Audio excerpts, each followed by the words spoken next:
Hi everyone, I'm Dr. Christopher Jones. I'm the module lead for MD4008 and the programme lead for BSc Microbiology within Chester Medical School.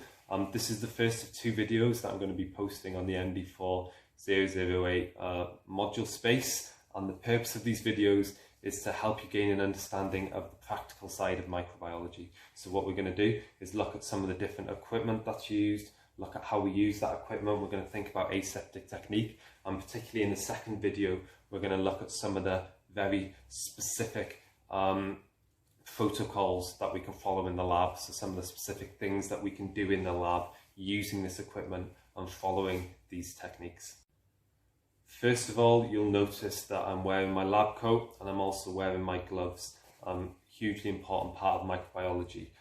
When we're conducting microbiology, we need to think about two things. We need to think about protecting ourselves, so we don't want to get nasty things spilled on our skin or even on our clothes. That's why we're wearing the lab coat, and that's why we're wearing gloves. We also want to think about protecting what we're working with.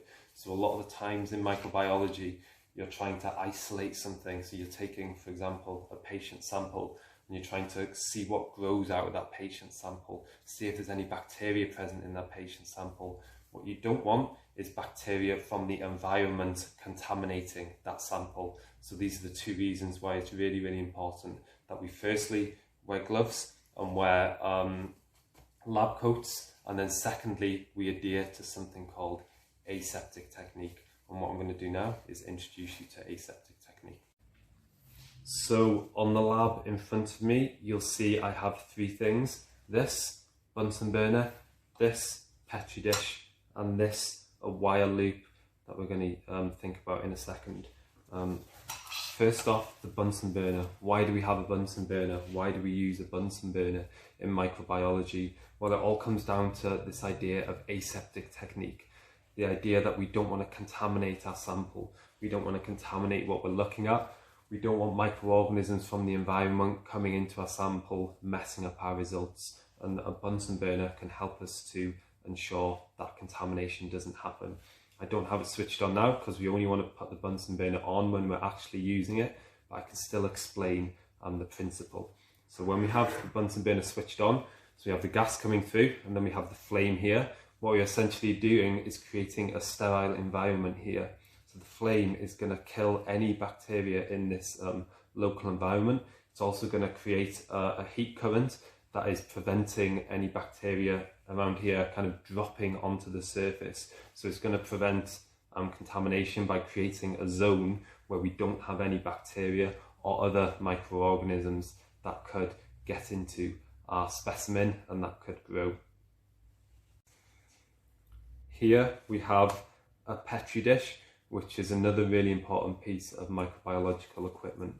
So if you've read the assessment handbook for assessment 1, you'll see one of the things we're doing is we're taking the salad and we're spreading it or streaking it or plating it, however we want to word it. These three terms essentially mean the same thing.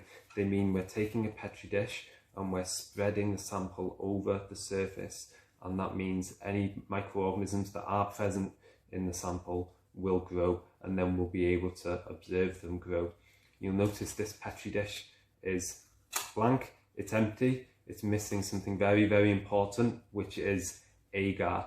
So we take a Petri dish and when we want to actually use it, we fill it up with agar, which is the brown kind of, it looks gooey, but actually it's semi-solid substance that you often see in Petri dishes, and that's what you're plating out the specimen onto. That's why sometimes we refer to Petri dishes as agar plates, because the Petri dish, once it has agar inside it, essentially we just refer to it as an agar plate then. Agar just contains all the nutrients that microorganisms, particularly bacteria, need to grow.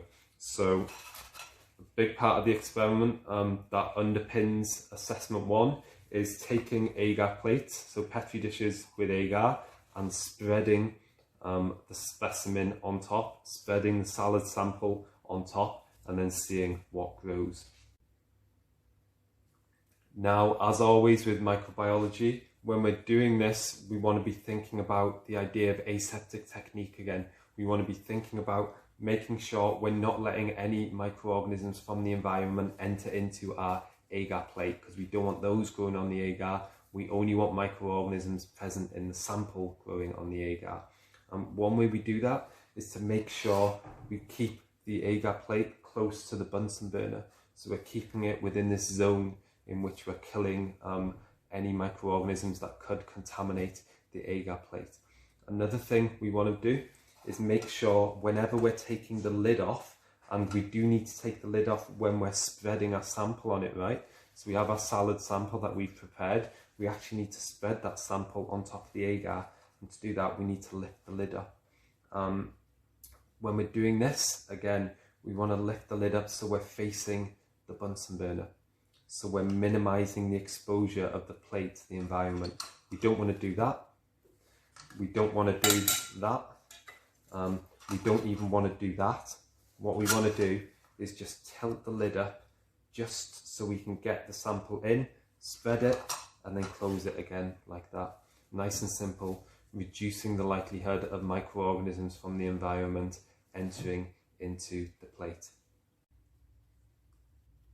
What we want to think about now is the actual process of spreading, or streaking, or plating our sample. So taking our sample and putting it onto the agar. There's two different ways we can do this essentially. One is if we have a liquid sample, we can just take our wire loop here, dip it into the sample, then open up our agar plate as discussed and spread it onto the plate. There's a specific way to spread.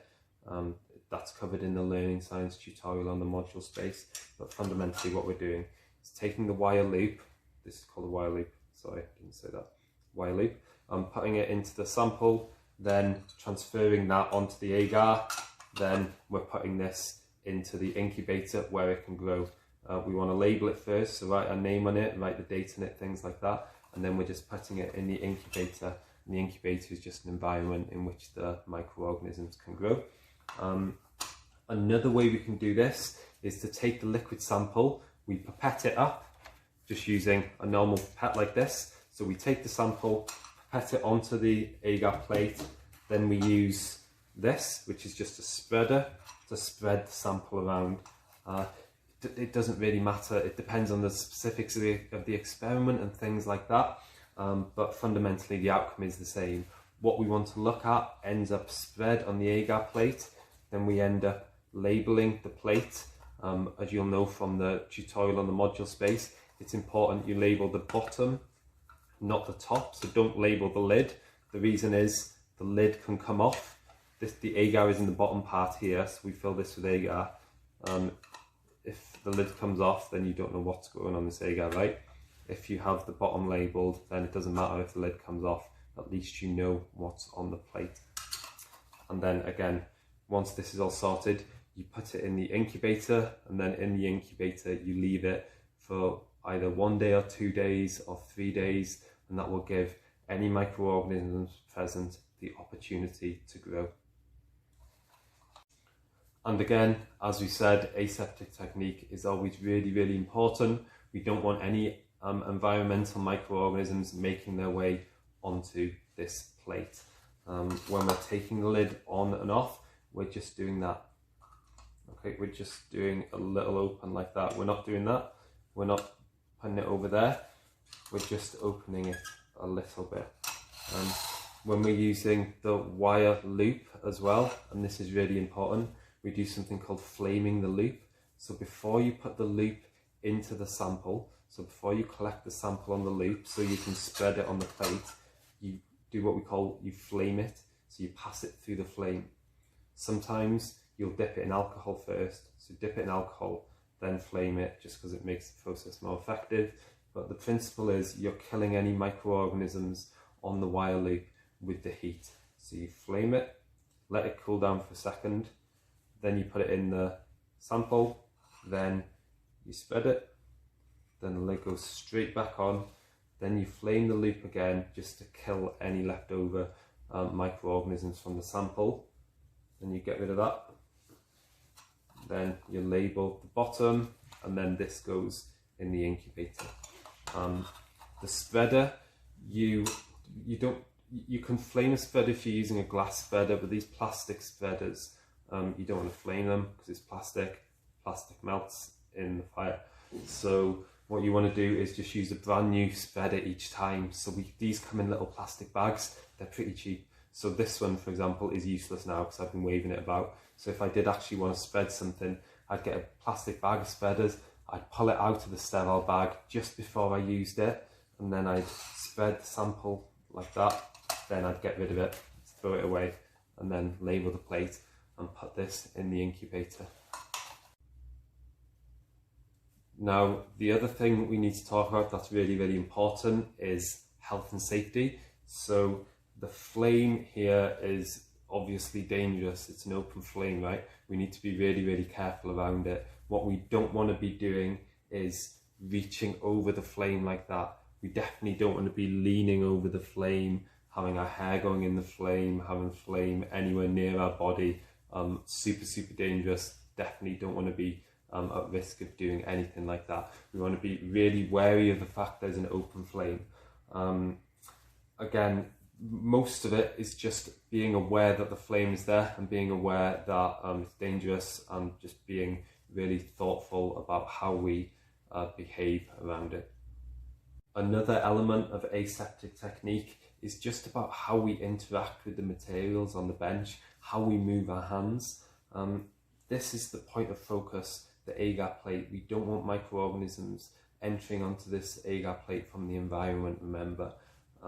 So even when the lid is on, we still want to think about any microorganisms we could potentially be bringing close to the agar plate. One thing we want to avoid, for example, is reaching over the plate like that. So our hands going over like that. That's not great because there's potentially microorganisms dropping onto the plate that could cause contamination. So we don't want to do that. We want to think about how we're moving our hands. We don't want to be leaning over. In terms of anything that isn't sterile on the bench, so obviously we might have worksheets on the bench when we're doing experiments.